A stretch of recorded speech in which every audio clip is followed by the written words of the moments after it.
মুক্তিযুদ্ধ আমাদের অহংকার, বীর মুক্তিযোদ্ধারা আমাদের প্রেরণা, গৌরবের ধন। আমরা পথ চলি মহান মুক্তিযুদ্ধকে বুকে ধারণ করে।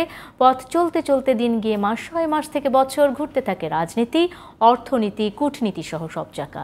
যুগ যুগ ধরে রাজনীতির সংজ্ঞায় যে জনগণই সকল ক্ষমতার উৎস, আদতে সেই জনগণ কতটুকু ভাগ পায় রাজনৈতিক চর্চায়? নতুন নতুন জোট, রাজনীতির মেরুকরণ, ভোটের খেলায় কি প্রভাব ফেলল, মিলল কি সমীকরণ? দর্শক, সব প্রশ্নের উত্তর জানতে আজকের এই আয়োজন। সবাইকে স্বাগত জানাচ্ছি জুলফিকার স্টিল প্রেজেন্স ডিবেট টুনাইটে। আমি সোনিয়া হক আপনাদের সাথে আছি। উপজেলা নির্বাচন, তৃতীয় ধাপের উপজেলা নির্বাচন আজকে আলোচনার শিরোনাম রেখেছি এবং এই বিষয়টি নিয়ে কথা বলতে আমার অতিথিরাও এরই মধ্যে আমার সাথে যুক্ত হয়ে গেছেন। আজ স্টুডিওতে যুক্ত হয়েছেন দৈনিক ভোরের কাগজের সম্পাদক শ্যামল দত্ত, যুক্ত হয়েছেন আমার সাথে ডক্টর নাজমুল হাসান কলিমুল্লাহ, চেয়ারম্যান জানিপপ, তিনি যুক্ত হয়েছেন আমার সাথে। আরও যুক্ত হয়েছেন মোহাম্মদ শাহনেওয়াজ, সাবেক নির্বাচন কমিশনার। তিনজনকেই স্বাগত জানাচ্ছি এবং যেমনটা বলছিলাম, আজকে তৃতীয় ধাপের উপজেলা নির্বাচন নিয়ে আমাদের আলোচনা। ষষ্ঠ উপজেলা পরিষদ নির্বাচন চলছে, আমরা জানি 4টি ধাপে অনুষ্ঠিত হবে। তৃতীয় ধাপের নির্বাচন আজ হয়েছে এবং সারা দেশে 87টি উপজেলায় ভোট হয়েছে এবং এবারও 35% ভোট পড়েছে, এমনটাই ধারণা দিয়েছেন প্রধান নির্বাচন কমিশনার। আমি আজকে আলোচনাটা শুরু করতে চাই ডক্টর নাজমুল হাসান কলিমুল্লাহ, আপনাকে দিয়ে, আপনার পর্যবেক্ষণটা দিয়েই আমি আসলে আলোচনাটা শুরু করতে চাই। Sir please. ধন্যবাদ। আমি সকাল থেকে আমাদের কুমিল্লার দেবিদ্বার এবং সংলগ্ন বুড়িচং এই 2 উপজেলায় নির্বাচন পর্যবেক্ষণ করেছি এবং সেখানে আমাদের পুলিশ সুপার কুমিল্লার সম্মানীয় মান্নান মহোদয় এবং জেলা প্রশাসক আমাদের মুশফিক মহোদয়, তারা দুজন সঙ্গে তাদের এন্টোরাজে এডিএম মহোদয়, তাবরেজ মহোদয় ছিলেন এবং রীতিমতো বিভিন্ন কেন্দ্রে তাদের হস্তক্ষেপ করতে হয়েছে পজিটিভ অর্থে। মানে প্রথমত কোথাও কোথাও আমরা দেখলাম যে জনবিরল লোকজন নেই, আবার যেখানে আছে ভালো রকমের জটলা এবং বারেরা একটা দাখিল মাদ্রাসা কেন্দ্রে তো রীতিমতো হুটুপুটি করতে হলো। ডিসি মহোদয় পরিস্থিতি দেখে নিজে গাড়ি থেকে লাফ দিয়ে নেমে দৌড়ে লোকজন ধরেছেন। তাবরেজ মহোদয় যিনি এডিএম, তিনিও হাতে নাতে ধরেছেন। আর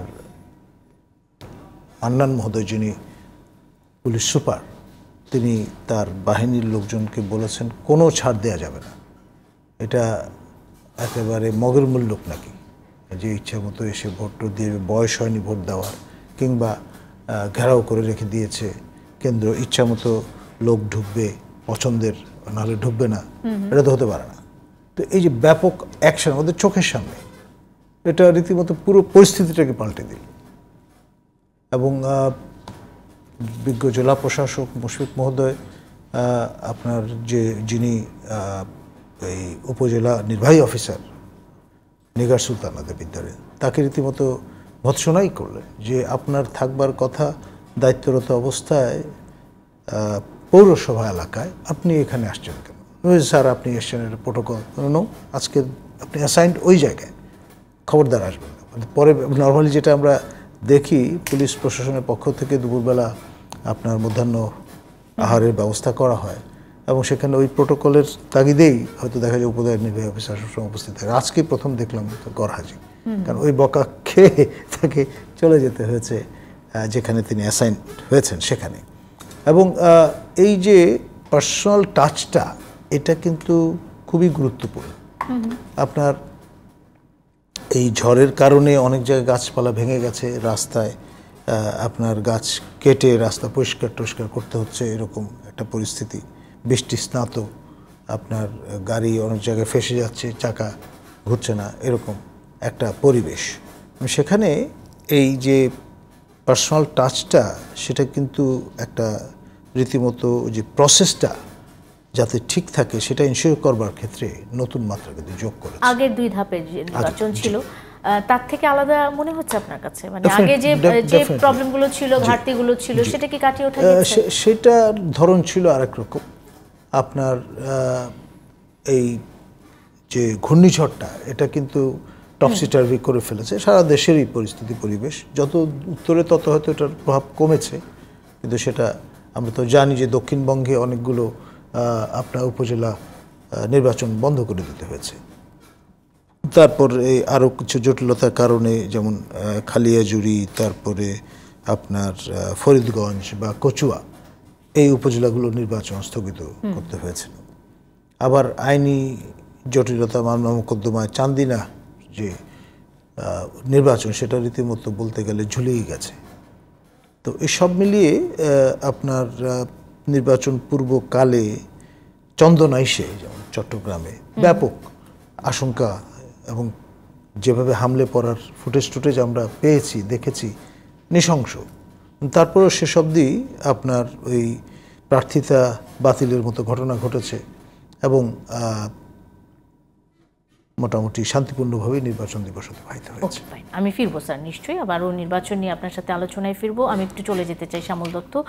শ্যামলদা, আমি একটু জানতে চাই, মানে যদি এই উপজেলা নির্বাচনের ধারাবাহিকতা থেকেই আপনার কাছে প্রশ্নটা করতে চাই, সেটি হলো যে সহিংসতা কেন হচ্ছে? এই প্রশ্নটি সকলেই করছে, কারণ নির্বাচন অনেকের দৃষ্টিতে একতরফাভাবে ঘটছে। আওয়ামী লীগ বনাম আওয়ামী লীগ হচ্ছে, আওয়ামী লীগের মধ্যে গ্রুপিং হচ্ছে, প্রতিপক্ষ হচ্ছে, তারাই নিজেদের মধ্যে এক ধরনের কলহ সৃষ্টি করছে। নিজের দলের মধ্যে যখন এই ইলেকশনটা হচ্ছে এবং কেন্দ্র থেকে এক ধরনের নির্দেশনা আছে, তারপরও কেন সহিংসতা হচ্ছে? না, কেন্দ্র থেকে সেরকম কোনো নির্দেশনা আছে বলে আমার মনে হয় না। যে আর নির্দেশনা শুনছেই বা কি, এটাই বড় কথা। সবচেয়ে বড় কথাটা যে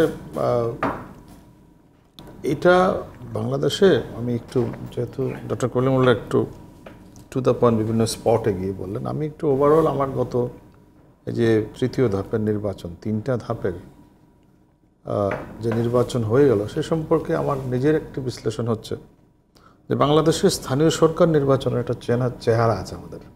সেই চেহারাটা কিন্তু এখানে দেখা যাচ্ছে না, কোথায় যেন বিলীন হয়ে গেছে সেটা। লোকাল গভর্নমেন্ট ইলেকশন অলওয়েজ একটা কম্পিটিটিভ ইলেকশন হয় এবং সেখানে যেহেতু আবার প্রতীকও নেই, বিএনপিরও প্রার্থী আছে অনেক জায়গায় এবং বিএনপির 60 জন প্রার্থী আগে প্রথম দফায় তাদেরকে বহিষ্কার করা হয়েছে, তার মধ্যে 7 জন কিন্তু উপজেলা চেয়ারম্যান নির্বাচিত হয়েছে। তো তারপরও আমি কোথায় জানি আমাদের একটা বড় ধরনের ঘাটতি তৈরি হয়ে গেছে, কমতি লাগছে। হ্যাঁ, কমতি লাগছে। আমি একটু আগে আমার একটা প্রতিনিধির নিউজ, আমি কোন জায়গায়, আমি হয়তো খুঁজে বের করতে হবে, যে একটা বুথে 322টা ভোটের একটা ভোটও পড়ে নেই। আপনি সংঘাত, মারামারি, হানাহানি, কিছু প্রতিদ্বন্দ্বিতা, সেটা নাই বা এটা আমার কাছে খুব একটা বিবেচ্য বিষয় না। The participation of voters is very important. Unfortunately আমরা একটা বড় ধরনের, কোথায় জানি আমাদের একটা নির্বাচনে একটা সংকট তৈরি হয়ে গেছে এবং নির্বাচনের জন্য যে 3টি প্রধান প্রতিষ্ঠান, একটা হচ্ছে প্রার্থী বা রাজনৈতিক দলের প্রার্থী হোক আর বিরাজনৈতিক প্রার্থী হোক, আরেকটা হচ্ছে ভোটার, আরেকটা হচ্ছে নির্বাচন কমিশন, এখানে প্রত্যেকেই দায়ী আজকে যে ভোটার এই চেহারাটা দাঁড়িয়েছে। কারণ বাংলাদেশে কখনো এরকম, আমি স্থানীয় সরকার নির্বাচনে মারামারি, হানাহানি পৃথিবীর তৃতীয় বিশ্বের দেশগুলোতে আছে। এমনকি আমাদের এই, আমরা প্রায় উদাহরণ দিয়ে থাকি যে কিছুদিন আগে পশ্চিমবঙ্গে স্থানীয় সরকার নির্বাচন গেলে প্রায় 17 জন লোক মারা গেছে। তো এই মৃত্যুটা অনাকাঙ্ক্ষিত, কিন্তু মৃত্যুটার মধ্যে এক ধরনের ইয়ে আছে যে খুবই কম্পিটিটিভ এবং খুবই সংঘাতপূর্ণ। যাই হোক না কেন, আপনি যে মারামারি সংঘাত দেখছেন, আমি এটাতে খুব একটা চিন্তিতও না, আবার এটা নিয়ে আবার আশান্বিতও না। আমার কাছে বড় সংকটটা হচ্ছে যে এই যে 30-35% ভোটে নেমে আসলো, এটাকে বাড়ানোর জন্য কি করা দরকার, দ্যাটস মোর ইম্পর্টেন্ট। কেন মানুষ ভোট বিমুখ হচ্ছে, এটা আমাদের বিশ্লেষণ করে দেখতে হবে। কেন মানুষ ভোট দিতে আগ্রহী হচ্ছে না, মানে এবারে কেন প্রার্থীরা ভোটার টানতে, দাদা এই এটাই আছে, মানে হাড়ে পাশের হাতটা, মানে না শুধু আছে বললে তো আমরা দায়িত্ব এড়াতে পারি না। কেন আছে এটা বের করাটা জরুরি। সেটা কি করছে না? আছে তো ঠিকই আছে, তো বুঝলাম, আমরা সবাই জানি আছে, এই প্রথম থেকেই আছে বা দ্বিতীয় থেকে আছে। এবং নির্বাচন কমিশনের আমি একটা উদ্যোগ দেখি নাই to encourage voter to go to vote. মানে তারা তাদের দায়িত্ব পালন করছে। বলছে যে আজকে শুনলাম যে এই ঝড় বৃষ্টির মধ্যে এই যে রিমালের যে ঘূর্ণিঝড়, এর মধ্যে 35% ভোট কম না।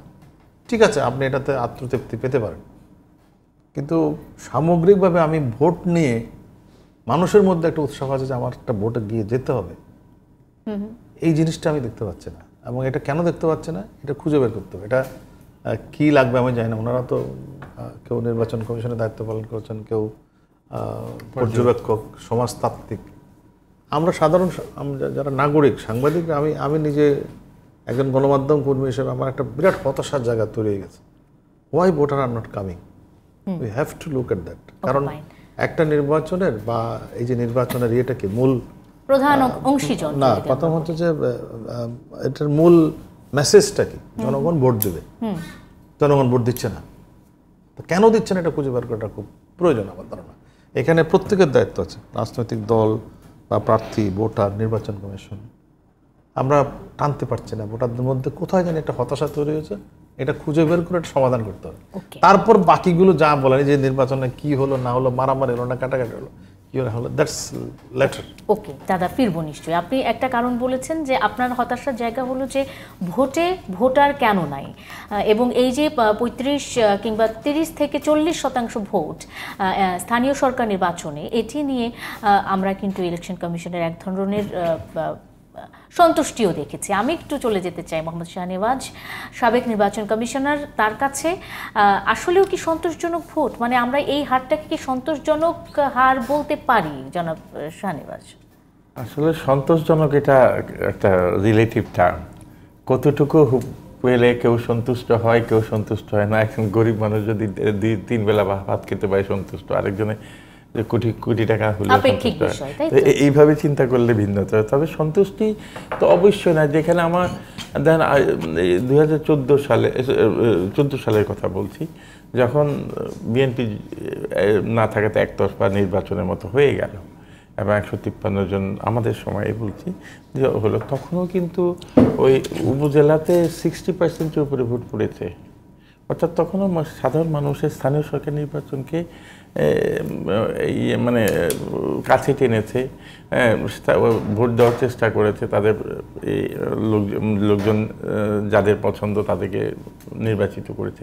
কিন্তু এই যে বিশেষ করে এই বছর যেটা হলো, এখন চলছে যেটা, 3য় ধাপ শেষ হলো আজকে, সেখানে আসলে মানুষ প্রথমে বিমুখ হয়।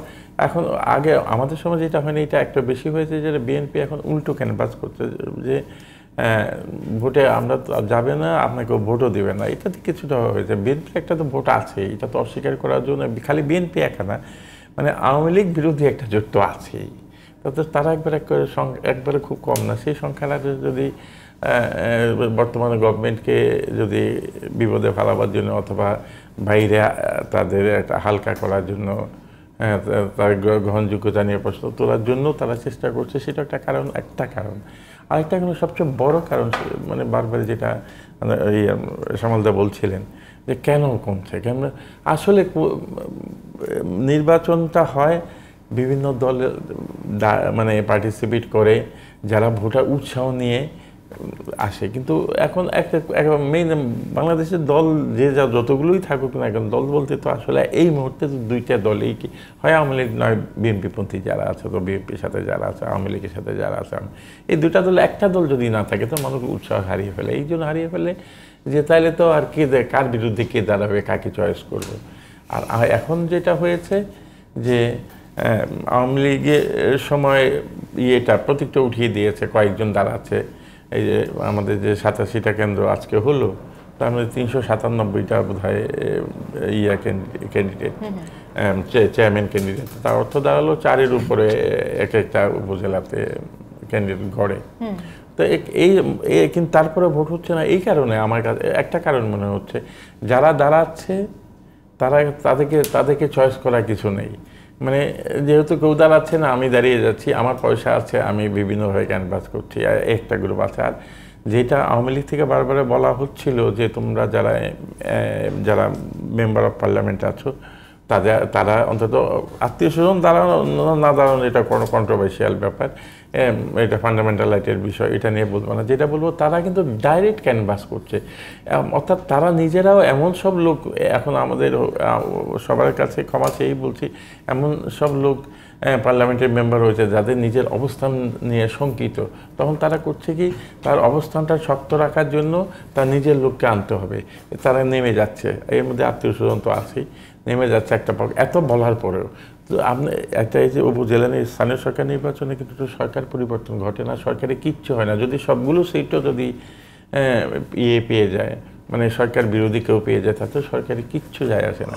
কিন্তু ওই যে আমার মাটিটা শক্ত রাখতে হবে, আমার লোকজনকে ঠিক রাখতে হবে, এর থেকে প্রায় এমপিরা, অধিকাংশ এমপিরাই কিন্তু ডাইরেক্টলি ইনডাইরেক্টলি এখানে প্রভাবিত করার চেষ্টা করছে, যদিও আইন অনুসারে তাদের ভোট দেওয়া ছাড়া আর কোনো কাজ করার আইনগত অধিকার নাই। তো এমপিরা যারা পার্লামেন্টে গিয়ে আইন তৈরি করবেন, তারা এবং তারাই করেছেন যারা, তারাই তো এখন প্রথমে আইনটা ভাঙছেন। তো এইসব কারণে মানুষ আসলে বুঝে গেছে যে না, আমার যে শক্তিশালী লোক এখানে একজনকে সাপোর্ট দিচ্ছে, তো আমি গিয়ে কি করব। এটা একটা কারণ ভোট না। আর সবার উপর হলো যে আসলে রাজনীতিবিদরা রাজনীতি বিমুখ হয়ে গেছে। তারা রাজনীতির অংশ হিসাবে ক্ষমতায় যাবে, এখন ক্ষমতার অংশ হিসাবে রাজনীতি করছে।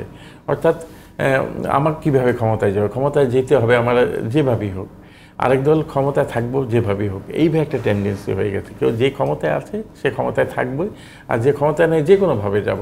রাজনীতির কোনো বালাই নেই।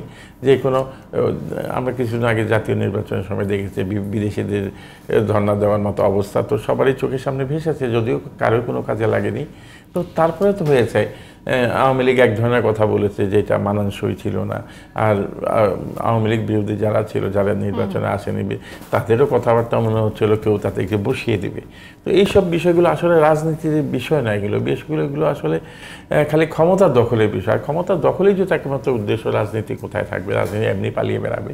এবং এখন আমাদের দেশে তাই হয়েছে। এখন রাজনীতি ফিরে আসবে কি করে, অর্থাৎ রাজনীতি আসলে ভোটাররা আসবে। আর ভোটাররা আসবে, রাজনীতি ফিরে আসবে যখন আমাদের রাজনীতিবিদদের সবার কাছে, সবাইকে বলছি না, যারা বিমুখ আছেন, রাজনীতি থেকে বিমুখ হয়ে আছেন। রাজনীতির প্রধান একটা হলো গিয়া, তার রাজনীতি আমার অবস্থানটা যাচাই করার জন্য হলেও নির্বাচনে যেতে হবে।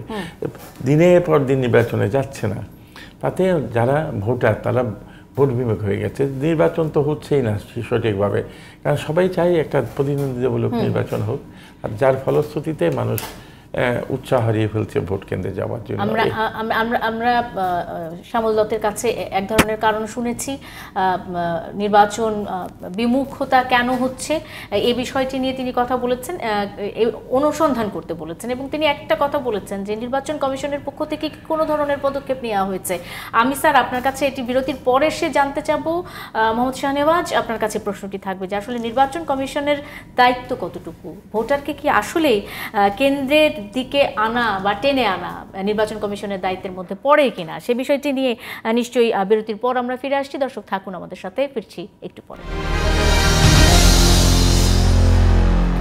বিরতির পর স্বাগত আরেকবার। দেখছেন Zulfikar Steel presents debate tonight. আমরা আজকে আলোচনায় আছি উপজেলা পরিষদ নির্বাচন নিয়ে কথা বলছিলাম। নির্বাচন থেকে কেন জনগণ বিমুখ হয়ে যাচ্ছে, নির্বাচনের প্রতি টান কেন কমে যাচ্ছে মানুষের, এই বিষয়টি নিয়ে কথা বলছিলেন শ্যামল দত্ত। আমি একটু এই অংশে চলে যেতে চাই ডক্টর নাজমুল হাসান কলিমুল্লাহ আপনার কাছে। প্রভাব মুক্ত রাখার জন্য আওয়ামী লীগের পক্ষ থেকে এক ধরনের দলীয় নির্দেশনা ছিল, তারপরও কি নির্বাচনগুলোকে প্রভাব মুক্ত রাখা যাচ্ছে কিনা, আপনার কি মনে হয়, আপনার পর্যবেক্ষণ কি বলছে? দেখুন, আমাদের জাতির পিতা বঙ্গবন্ধু শেখ মুজিবুর সুকন্যা দেশরত্ন জননেত্রী মাননীয় প্রধানমন্ত্রী শেখ হাসিনা যে আহ্বানটি জানিয়েছিলেন, সেটি হচ্ছে মাননীয় মন্ত্রী এবং মাননীয় সংসদ সদস্য যারা, তাদের স্বজনরা যাতে বিরত থাকেন প্রতিদ্বন্দ্বিতা থেকে, অর্থাৎ রিপ্রেজেন্টেশন অফ দ্য পিপল যাতে একটা গোষ্ঠীর মধ্যে সীমাবদ্ধ না হয়ে যায় বা এক পরিবারতন্ত্রের মধ্যে সীমায়িত না হয়ে যায়। পরে আমরা দেখলাম যে আপনার আমাদের শাসক দলের সাধারণ সম্পাদক এবং মাননীয় মন্ত্রী ওবায়দুল কাদের, তিনি আবার একটা কোয়ালিফাই করলেন, বললেন স্বজন বলতে শুধুমাত্র স্পাউস, স্বামী বা স্ত্রী এবং তাদের পুত্রকন্যা, এই সংজ্ঞায় পড়বে, বিয়ন্ড দ্যাট পড়বে না। আমাদের শ্রদ্ধেয় সাবেক নির্বাচন কমিশনার শাহনওয়াজ মহোদয় বলেছেন যে ফান্ডামেন্টাল রাইটসের ইস্যু কিন্তু চলে আসে আপনার যদি কাউকে স্বজন বিবেচনায় নিবৃত্ত করেন। তো এই যে হোয়ার টু ড্র দ্য লাইন। তো যাই হোক, আমাদের পলক মন্ত্রী মহোদয়ের শ্যালকের ইস্যুটা নিয়ে প্রথম হইচই হলো এই ইস্যুতে, এবং সেটা রিজলভড হলো। কিন্তু পরবর্তীতে নানান রকমের আমরা কেস স্টাডিও দেখলাম এবং একটা চক্র মোটামুটি প্রিপারেশন নিয়ে ফেলেছিল আপনার 21 তারিখে রাতে আমাদের মাননীয় স্বরাষ্ট্রমন্ত্রী মহোদয়ের শ্যালক এবং সম্বন্ধী সময় বিবেচনায়, কারণ তিনি আগে শ্যালক ছিলেন, এখন সম্বন্ধী হয়েছেন। তো এই ভদ্রলোক তিনি নির্বাচনে প্রতিদ্বন্দ্বিতা প্রথমবারের মতো করেছেন এবং বাড়ি বাড়ি পার্সোনাল টাচ দেওয়ার চেষ্টা করেছেন। তাকে এবং স্বরাষ্ট্রমন্ত্রী মহোদয়কে এম্বারাস করার জন্যে প্রায় 1000 খানেক লোক জড়ো করে থানা দখল করে ফেলার একটা চেষ্টা। সেটা শেষ অবধি আমাদের কুমিল্লার বিজ্ঞ জেলা প্রশাসক মুশফিক মহোদয়ের পার্সোনাল টাচের কারণে তিনি সেই মধ্যরাতে গিয়ে এই 1000 খানেক লোকজনকে বুঝিয়ে টুজিয়ে নিবৃত্ত করে বাড়ি পাঠিয়ে দিয়েছিলেন, মানে বল প্রয়োগ করেননি। এটা কিন্তু ম্যাজিকের মতো কাজ করে এবং ওই ঘটনাটা যদি ঘটতো তাহলে কিন্তু এটা চেইন এফেক্ট অনেক দূর পর্যন্ত যেত। তো এবং বহিরাগত লোকজন নিয়ে এসে আপনার যেই নির্বাচনী আসনের বিভিন্ন জায়গায় মোতায়েন করবার একটা চেষ্টাও ছিল, কিন্তু রাত অবধি আপনার এই পুলিশ সুপার আমাদের মান্নান মহোদয়ের পার্সোনাল টাচ যে কোনো রকমের ছাড় দেয়া যাবে না, এখানে বল প্রয়োগ একটা বিষয়, আর একটা বিষয় হচ্ছে পার্সোনাল টাচ এবং সতর্ক থাকা। এই সব কিছু মিলিয়ে শেষ অবধি কিন্তু বড় গুরুতর কোনো ঘটনা ঘটেনি। তো এই যে এটা অ্যাভয়েড করতে পারা গেল, এটা টিম ওয়ার্কের কারণে করা গেছে এবং সেই সঙ্গে আপনার যে সফট অ্যাপ্রোচ, আপনার স্বরাষ্ট্র মন্ত্রণালয়ের জজবা দেখানোর কোনো চেষ্টা কিন্তু সেখানে আমরা লক্ষ্য করিনি। আমরা নিজে উপস্থিত ছিলাম নির্বাচন পূর্ব পর্যবেক্ষণ অংশ হিসেবে নির্বাচন দিবসে। তো সুতরাং এই যে কেস স্টাডিগুলো, এইগুলো থেকে আমাদের আসলে ইনফারেন্স ড্র করতে হবে ভবিষ্যতে, লেসন্স লার্ন। আজকে মাননীয় প্রধান নির্বাচন কমিশনার মহোদয়ের সঙ্গে ফোন আলাপ হচ্ছিল, তিনি একটু খোঁজখবর নেওয়ার চেষ্টা করলেন যে গ্রাউন্ড রিয়ালিটিগুলো কী। মাঝে মাঝে ওনার সঙ্গে মত বিনিময় করি এবং আমরা খোলামেলাই বললাম এবং উনি অ্যাপ্রিসিয়েট করলেন যে ভবিষ্যতে যেই জায়গাগুলোতে নির্বাচন স্থগিত হয়ে গেছে ঘূর্ণিঝড়ের কারণে, আবার 5 তারিখে 4র্থ ধাপ, সেখানটায় এই যে লেসনগুলো লার্ন করা গেল প্রথম, দ্বিতীয়, তৃতীয় ধাপে, সেটা থেকে আপনার শিক্ষা কি নেওয়া যায়। স্যার আমি একটু যুক্ত করি এখানে, আসলে আমি শ্যামলদার যে প্রশ্নটি সেটি আমি একটু টানতে চাই যে প্রথম থেকে তৃতীয় ধাপ ইলেকশন পর্যন্ত আসলে ভোটার টানা গেল না, এই বিষয়ে কি উনি কোনো কথা বললেন না? মানে কিভাবে ভোটার টানা যায় বা ভোটারের সংখ্যাটাকে বাড়ানো যায়, চিন্তাটা উনি তার মতো করে উত্তর খুঁজবার চেষ্টা করেছেন যে কেন টার্ন আউটটা লো হচ্ছে। ধান কাটার কথা বলেছেন, আমরা নিজেরাও কোথাও কোথাও মরিচ তুলবার বিষয়গুলো দেখেছি। এগুলো মানুষের জীবনকে কিন্তু স্পর্শ করে। আর হয় কি অনেক সময় ফ্লাশ ফ্লাড, তারপরে যে শিলাবৃষ্টি, সারা বছরের আপনার খোরাক যদি নষ্ট হয়ে যায় তখন তো মানে কপালে বাড়ি দেওয়া ছাড়া কিছু করবার থাকবে না। ওকে ফাইন, আমি একটু শ্যামলদার কাছে যাই। শ্যামলদা, এই যে আলোচনা চলছে আসলে কেন মানুষ নির্বাচন বিমুখ হয়ে গেছে, আপনি প্রশ্নটি তুলেছেন এবং মোহাম্মদ শাহনেওয়াজও তার জায়গা থেকে ব্যাখ্যা দেওয়ার চেষ্টা করেছেন। অনেক বছর পরে আইন করে একটা নির্বাচন কমিশন হলো, সেই কমিশনটার উপরে এখন পর্যন্ত কোনো রাজনৈতিক দলও আস্থা আনতে পারছে না, জনগণও খুব বেশি যে আস্থা আনতে পারছে বলে মনে হচ্ছে না। এটি কি দায়ী অনেকখানি যে নির্বাচন কমিশনের উপর আস্থাহীনতা?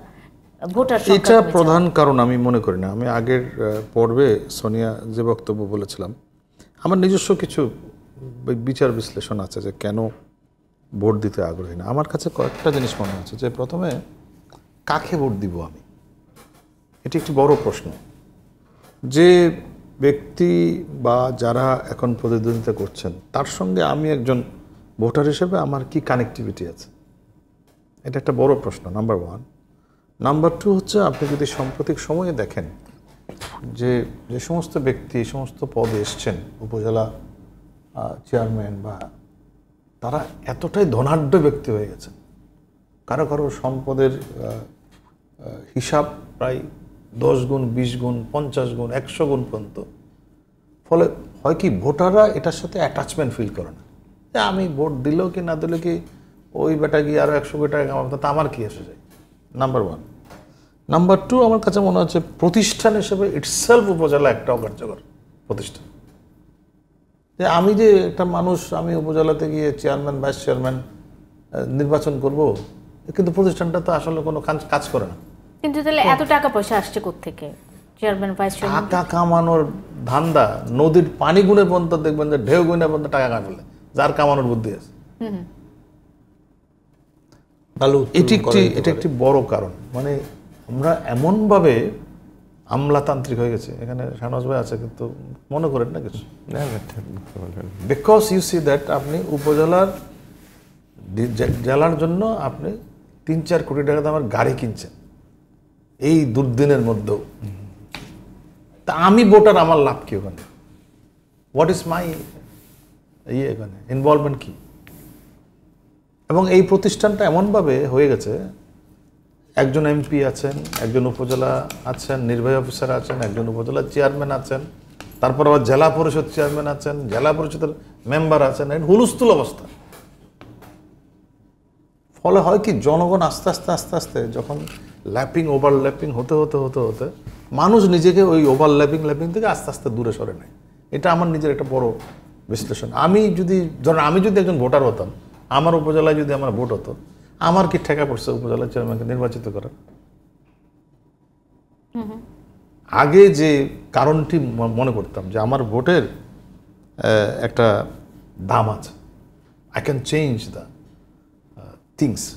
এখন আমি আমার ভোটটাকে মনেই করি না যে এটা যে পরিবর্তন আনবে আমি ভোট দিয়ে, সেটা হচ্ছে একজন চোর চয়েস করবেন না একজন বাটপার চয়েস করবেন,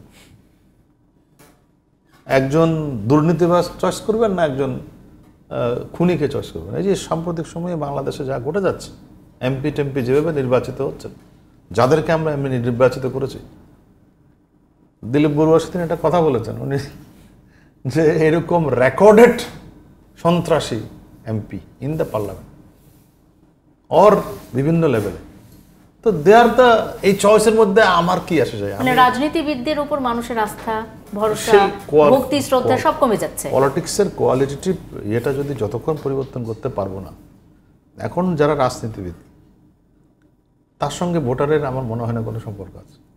এটা একটা বড় কারণ। আমি আগের বার কারণটা বলিনি, কিন্তু এক হচ্ছে প্রতিষ্ঠান হিসেবে আমরা উপজেলাকে খুব একটা কার্যকর একটা প্রতিষ্ঠান হিসেবে গড়ে তুলি নাই। নাম্বার 2 হচ্ছে ভোটার তার ভোটটাকে আর শক্তি মনে করে না। আরেকটা হচ্ছে ভোটার মনেই করে না যে এটা দিলেও কি না দিলেও কি, কারণ চয়েস তো আপনার আছে। আপনি এই যে ওনারা তো ভোট দেখতে যান, ক্যান্ডিডেটরা কারা? What this candidate? একজন ভালো শিক্ষক, একজন ভালো রাজনীতিবিদ যিনি সৎ জীবনযাপন করেন, তার পক্ষে জীবনে কোনোদিন একটা চেয়ারম্যান ইলেকশনও জিতে সম্ভব না। উপজেলা এমপি টেমপিতে পড়ার কথা, কিন্তু বাংলাদেশের রাজনৈতিক ইতিহাস বলে একসময় এই মানুষগুলো জিতে এসছেন। বঙ্গবন্ধু নিজে কি ছিলেন? একেবারে সাদামাটা মানুষ, তার জীবনযাপন কি? Even when he was the president of this country, Dhanmondi 32 নম্বরের বাড়িতে যে জীবনযাপন করতেন। আমি যদি একটু বলি, যেরকম রাজনীতিবিদ কিংবা যারা নির্বাচন করছে, নেতাদের যেরকম চরিত্র পাল্টেছে, মানে অর্থটাই মূল উদ্দেশ্য হয়ে গেছে, ভোটারদের কি চরিত্রটা পাল্টেছে? তারাও কি আসলে টাকালা প্রার্থী খুঁজে? শোনেন, একটা সমাজে যখন পছন্দ রে তখন সেটা সর্বত্র পচনের রেশ গিয়ে পড়ে। ওই যে ক্যান্সার হলে, এখন কালকে আমি এক রোগীর কাছ থেকে শুনছিলাম, ক্যান্সারের ইয়েগুলো জীবাণুগুলো সারা শরীরে ঘুরে বেড়ায়। তো আপনার পচন তো দূরে ছিল হয়তো কোনো এক জায়গায়, কিন্তু আপনি মনে করেন না পচনটা ওই জায়গাতেই আছে। এটার এফেক্ট রেশ সর্বত্র ঘুরে বেড়াচ্ছে সমাজে। এবং এটা আমি যেটা একটু শেষ করি, যে আমরা যারা ধরেন দীর্ঘদিন সাংবাদিকতা করার অভিজ্ঞতা দেখছি, I have seen so many politicians in this country. একজন নির্মল সেনকে দেখেছি আমি, একজন সুরঞ্জি সেনগুপ্তকে দেখেছি, একজন তোফায়েল আহমদ, আমির হোসেন আমু, এদেরকে দেখেছি। পার্লামেন্ট দেখেছি, কি ভাইব্রেন্ট পার্লামেন্ট। রাতের একটা পর্যন্ত তুমুল ডিবেট হচ্ছে, কাউলের বই নিয়ে বিতর্ক হচ্ছে। এখন বলতেই পারবেন না আপনি একজন কাউল জিনিসটা কি। শাহনওয়াজ ভাই তো দীর্ঘদিন এসব জিনিস নিয়ে চর্চা করেছেন। উইস কাউল এটা বলতেই পারবেন না। একজন এমপি যখন পার্লামেন্টে ঢুকতেন, তার পেছনে 2 জন বেয়ারা এভাবে বই নিয়ে ঢুকছে, এদিকে স্তূপ এদিকে স্তূপ। ডিবেট কাকে বলে আপনি এখন বলুন তো এমপি সাহেবদেরকে?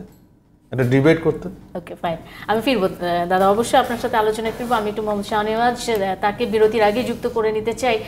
নির্বাচন কমিশনের দায়িত্ব বা নির্বাচন কমিশনের আসলে কতটুকু দায়িত্ব ভোটারদেরকে ভোটের দিকে টেনে নিয়ে আসা, মানে ভোটে আগ্রহী করার কতটুকু ভূমিকা রাখতে পারে নির্বাচন কমিশন? মোহাম্মদ শাহনেওয়াজ, আপনার অভিজ্ঞতা থেকে আসলে জানতে চাই। আসলে আমরা আগে দেব নির্বাচন কমিশন গঠন করার জন্য যে সংবিধানে কথাগুলো বলা আছে, ওখানে বলা আছে যে কয়জন হবে মানে নির্বাচন কমিশনার কয়জন হবেন, তাদের দায়িত্ব কি, তাদের দায়িত্ব নির্বাচনের জন্য ভোটার লিস্ট করা, তারপরে আনুষঙ্গিক কাজ হচ্ছে ডিলিমিটেশন করা, তারপরে ভোটের মানে আমি এটা যারা বুঝাচ্ছি তাদের সিস্টেমেটিক কাজ। এখন এগুলো কাজগুলো সুন্দরভাবে করতে হবে এবং বর্তমানে আমি বলবো যে এগুলোতে খুব একটা কারো কোনো কমতি ছিল এটা বলা যাবে না। আর নির্বাচন কমিশন ও বাহুল্য যেটা করতে পারতো যে কিছু হয়তো লিফলেটের ব্যবস্থা, কিছুকে বিভিন্ন জায়গায় প্রচারণার ব্যবস্থা করতে পারতো যে আপনারা ভোট দিতে আসেন, সেটা করেনি। কিন্তু আসলে সেটা তাদের দায়িত্ব না, তাদের দায়িত্ব হলো নির্বাচনের ক্ষেত্রটা তৈরি করে দেওয়া, ক্ষেত্রটা তৈরি করাই আছে, এটা নিয়ে খুব কথা কারো নাই। আর তাছাড়া এমনভাবে আশ্বস্ত করা ভোটারদেরকে যে তোমরা নির্বিঘ্নে এসে ভোট দিতে পারবে, কোথাও বাধা পাবে না, ভোট এরিয়াতে এসে তোমরা কোনো রকম বিপদে পড়বে না। ভোটে সেটা কি করতে পারছি, সেটা অবশ্যই দুই একটা জায়গায় তো হবে, এটা সেই অনাদিকাল ধরে আসছে।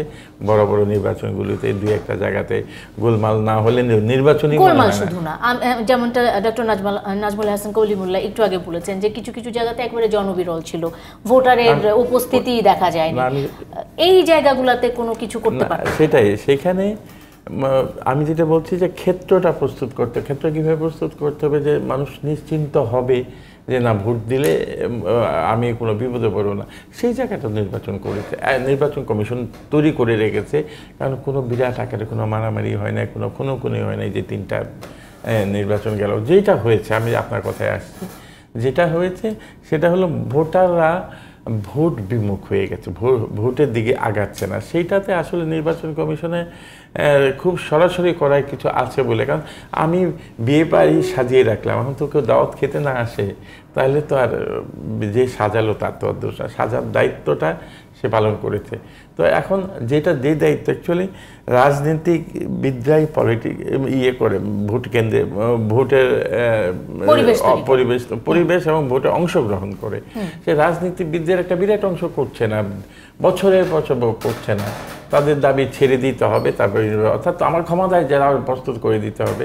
আরে আপনার প্রতিবাদ হিসাবে হলেও সেই বিরাট অংশটিকে নির্বাচনে ফেরানোর কি কোনো দায়িত্ব নির্বাচন কমিশনের আছে? অতি অবশ্যই সরাসরি নাই, কোনোভাবেই নাই। কারণ নির্বাচন এটা যেই আজকের যে বিরোধটা, এই বিরোধটা হলো গিয়া তাদের রাজনীতিক বিরোধ।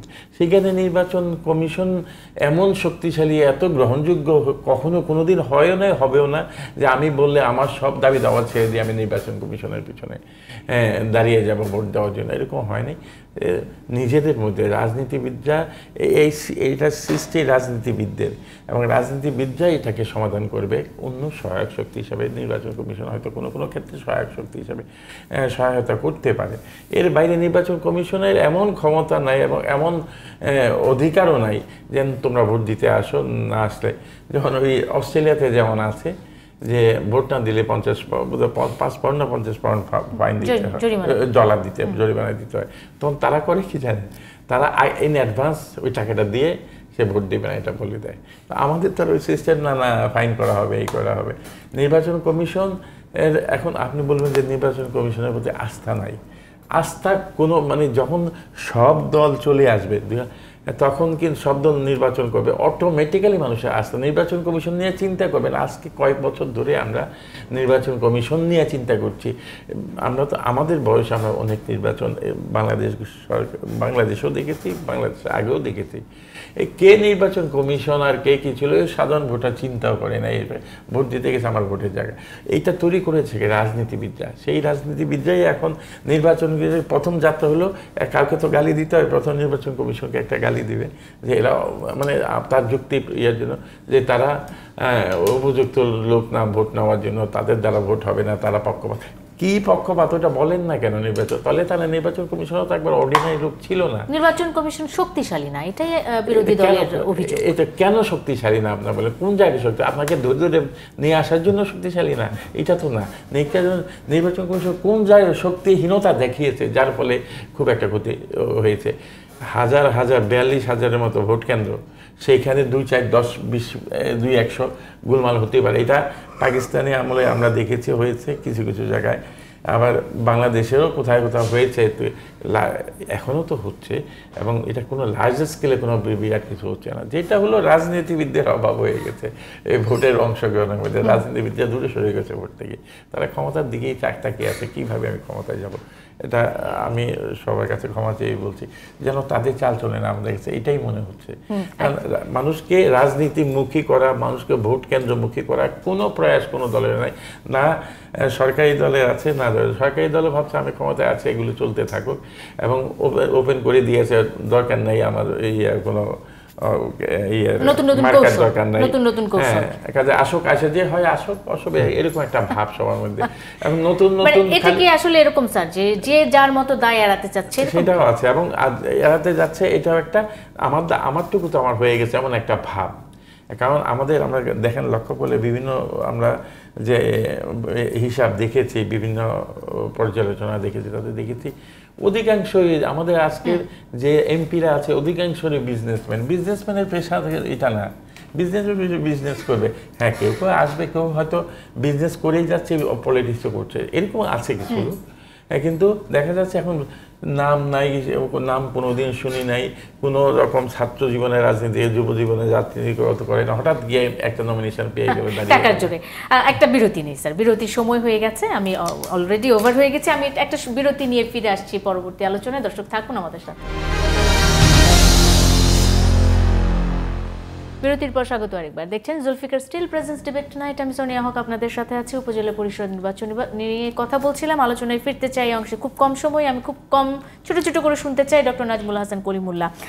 একটি দলের সার্বিকভাবে নির্বাচন বর্জন করা এবং এ কারণে আরও একটি বড় রাজনৈতিক দলের যখন নির্বাচন করতে যায় সরকার দলের পক্ষ থেকে নানা রকমের ফরম্যাটে নির্বাচনটিকে প্রতিদ্বন্দ্বিতামূলক, অংশগ্রহণমূলক দেখানোর চেষ্টা, এই দুটো করতে গিয়ে দেখা যাচ্ছে যে জনগণের যে রাজনৈতিক যে অংশগ্রহণ সেটা কমে যাচ্ছে, রাজনৈতিক চর্চার জায়গাটা কমে যাচ্ছে।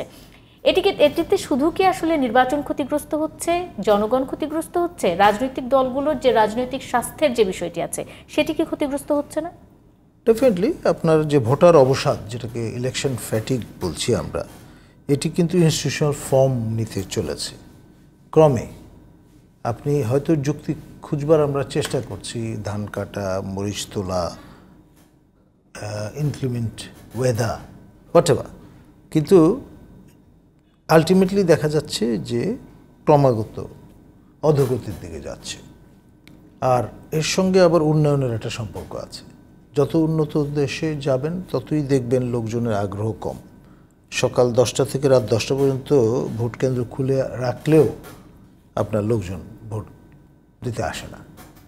তো এখন এটা যে টাইম ইজ মানি, সেই ফিলসফিতে অবগাহনটাও একটা বড় কারণ। এখন আমরা ডিজিটাল থেকে স্মার্ট বাংলাদেশের দিকে অগ্রসর হচ্ছি। তো এটা স্মার্ট মুভ হিসেবে অনেকে ভাবছেন যে এই সময়টা আমি যদি আমার নিজের চরকায় তেল দিই, মাচ বেটার। আগে আরেকটা বিষয় প্রবণতা, যেটা যে নগদ নারায়ণ প্রাপ্তির একটা ব্যাপার, ওটাও কিন্তু দিন দিন কমে যাচ্ছে। কারণ চিন্তা করছেন যে ওই লোকটাকে তো তার বিভিন্ন কাজে আমার কাছে আসতে হবে, তো সুতরাং আমি টাকা দিয়ে ভোট কিনবো কেন, এই ধরনের অ্যাটিটিউডও কিন্তু প্রার্থীদের মধ্যে লক্ষ্য করা যাচ্ছে।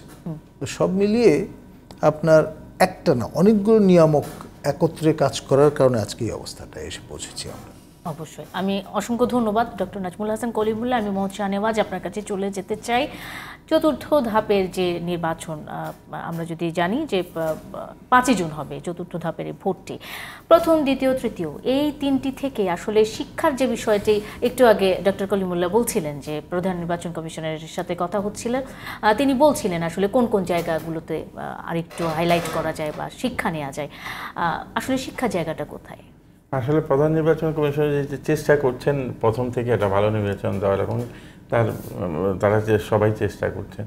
তা এখন যেটা হলো যে ভোটাররা যদি না আসে, আর ভোটাররা না আসার অনেকগুলো কারণ আমরা আলোচনা করেছি, যে সবচেয়ে হলো ভোটার বিমুখ হয়ে যাচ্ছে, রাজনীতি আসলে নাই। রাজনীতিতে একটা ফলশ্রুতিতে তো ভোট হয়, রাজনীতি করার ফলে সেই রাজনীতি যেখানে নাই ভোটাররা ইন্টারেস্ট ফিল করে না। যেমন যদিও কোনো বিশেষ করে স্থানীয় সরকার নির্বাচনে যখনই একটা তারিখ পরে নির্বাচনে তখনই অমুকে দাঁড়াবে, অমুকে আমরা দাঁড় করাবো, এরকম একটা টেন্ডেন্সি আগে ছিল। এখন আমি দাঁড়াবো, আমাকে আগে আমি একটা দল, কিছু লোক জড়ো করি, কিছু লোককে আমার পক্ষে আনার জন্য বিভিন্নভাবে অর্থ পড়ে, এই ধরনের আরম্ভ হয়ে গেছে। এতে হলো কি রাজনীতি হারিয়ে গেছে। এবং যেমন ক্ষমতাসীন দলই দেখেন, যদিও দেখাচ্ছে যে না রাজনীতি করার জন্য তারা প্রতীকটা সরিয়ে নিয়েছে, কিন্তু এই প্রতীক সরিয়ে নেওয়ার ফলে যে মারামারি কম হয়নি, ইভেন নির্বাচনের পরেও খুনোখুনি হয়েছে এমন আমরা দেখেছি।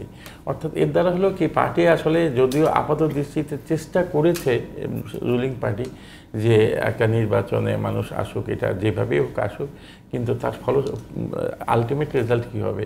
এই যে একবার যে বিরোধ সৃষ্টি হয়েছে, এই বিরোধকে কাছে আনা আমাদের মনে হয় না তাদের কেন্দ্রীয় নেতৃবৃন্দ সম্ভব হবে কিনা খুব সহজে। এটার দিকে তাদের লক্ষ্য করে, তাদের মানে পার্টি ক্ষতিগ্রস্ত মানে রাজনীতিও ক্ষতিগ্রস্ত হলো একদিকে। আরেকদিকে যারা নির্বাচনে আসলে দেখেন তাদের কিছু লোক নির্বাচনে বিভিন্ন দাঁড়িয়ে যাচ্ছে, মানে মানুষ তো রাজনীতি করে, তারাও কেন্দ্র থেকে দূরে সরে গেছে। আর হ্যাঁ সেই এই প্রশ্নটি আমি স্যার আজকের মতো আপনার সাথে আমার আলোচনা শেষ করতে হচ্ছে, ধন্যবাদ। আমি একটু দাদা আপনার কাছে এই প্রশ্নটি আসলে আমি অনেকক্ষণ আগে থেকে করতে চাচ্ছিলাম, যে আওয়ামী লীগের নির্দেশনার পরও যখন মন্ত্রী এমপিরা বিভিন্ন প্রচারণাতে যাচ্ছে বা নিজেদের লোকজনকে নির্বাচনে দাঁড় করাতে যাচ্ছে, এক ধরনের নির্দেশনা অমান্য করে তৃণমূল এই ধরনের নির্বাচন করছে। আবার দেখা যাচ্ছে বিএনপির কেন্দ্রীয় নির্দেশনা তৃণমূল অমান্য করে নির্বাচনে অংশগ্রহণ করছে এবং সেখান থেকে নির্বাচিতও তারা হচ্ছে। এর ফলে কি আসলে কেন্দ্র থেকে তৃণমূলের মধ্যে যে দূরত্ব, দলের নিয়ন্ত্রণ, সেটি আসলে কমে যাচ্ছে কিনা? খুব সংক্ষেপে দাদা। কমে যাচ্ছে না, সেটা তো নাই, একেবারে থাকলে না কমবে। এখন জিনিসটা এমন দাঁড়িয়েছে যে সেটা কোনো দলের ক্ষেত্রে এখন আর কেউ কারো কথা শুনছে না। সেটা বিএনপির ক্ষেত্রেও শুনছে না, যেটা আপনি বললেন, আওয়ামী লীগের ক্ষেত্রেও শুনছে না, যে কারণে এক ধরনের হাল ছেড়ে দেওয়ার মতো অবস্থা। আর দল তো আসলে ফাংশন করছে না, কোনোটাই করছে না, না বিরোধী দল না সরকারি দল। এখন পুরোটাই একচ্ছত্র এক ধরনের, ধরেন প্রশাসনিক ব্যবস্থা এতটাই প্রবল, রাজনীতি সেখানে অনেকটা দুর্বল। এই সমস্ত কারণে এটাও একটা কারণ ভোটিং ইয়েতে। আপনি যখন জানেন যে কি সিস্টেমে আপনি অনেক বেশি ইফেক্টিভনেস পাবেন, তাহলে আপনার নর্মাল যে সিস্টেম সেটা তো নন এফেক্টিভ হবে, এটাই নিয়ম, এটা স্বাভাবিক নিয়ম। তবে আমি শেষ করছি, যেহেতু সময় আপনার কম, এই সমাজের যে অসুস্থতা এতক্ষণ আলোচনা করলাম, এটা একটা ডিজিজ অফ দ্য সোসাইটি। এই অসুস্থতা কিন্তু নট লাইকে আপনার প্যারাসিটামল দিয়ে একটা জ্বর সারাই দিলেন এরকম না। ইট নিড এ প্রপার ডায়াগনোসিস। আমার নিজস্ব মত, এটা হয়তো অন্যরা ভিন্ন মত পোষণ করতে পারে। It need proper treatment and it's a long term treatment. It nots that only that আপনি কালকে একটা প্যারাসিটামল খাওয়াই দিলেন, জ্বর কমে গেল, সুস্থ হয়ে গেলেন আপনি। অসুস্থতার মাত্রাটা অনেক লম্বা। এটার জন্য অনেক কিছু করতে হবে। এক প্রতিষ্ঠান ঠিক করতে হবে, ভোটারদের ঠিক করতে হবে, আপনার নির্বাচন ব্যবস্থার উপরে মানুষের আস্থা আনতে হবে, অনেক বেশি কনসিয়াস তৈরি করতে হবে, পলিটিক্সকে পরিশুদ্ধ করতে হবে। আপনি যদি একজন, ওই যেটা আবার বলি, যে আপনার অপশান যদি তাকে চোর চয়েস করবেন না বাটপাট চয়েস করবেন, তখন আপনার তো এই বিষয়ে উৎসাহই থাকবে না, এবং এইরকমই করছে। আপনি এই যে সাম্প্রতিক সময়ে অনেক উদাহরণ আছে। হ্যাঁ, অসংখ্য ধন্যবাদ শ্যামল দত্ত এবং ডক্টর নাজমুল হাসান কলিমুল্লাহ, মোহাম্মদ শাহনেওয়াজ, তিনজনকে ধন্যবাদ জানাতে চাই। যেমনটা বলছিলাম, আমার হাতে একেবারেই সময় কম, শেষ করতে হচ্ছে আজকের মতো। দর্শক, এই ছিল আজকের জুলফিকার স্টিল প্রেজেন্টস ডিবেট টুনাইটে। আপনাদেরও ধন্যবাদ। শুভরাত্রি।